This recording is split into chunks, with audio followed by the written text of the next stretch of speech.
C'est l'histoire d'un locataire qui en a assez de payer toujours plus.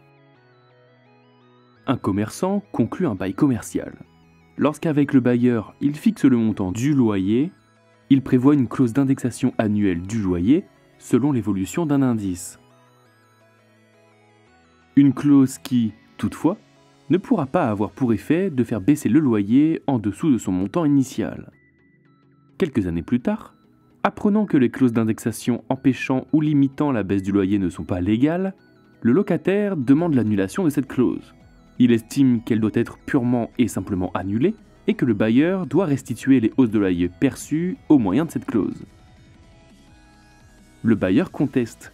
Si la clause n'est pas valable pour la limitation de la baisse du loyer, elle reste valable pour les hausses de loyer. Le juge confirme que seules les dispositions illégales doivent être censurées. En dehors des limitations à la baisse, la clause d'indexation est conforme. Le bailleur n'a donc pas à rembourser les loyers.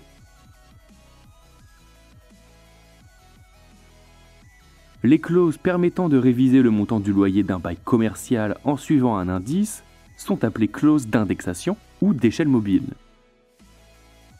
Elles doivent suivre l'indice trimestriel des loyers commerciaux, ILC, l'indice des loyers des activités tertiaires et autres que commerciales et artisanales, ILAT, ou l'indice du coût de la construction, ICC.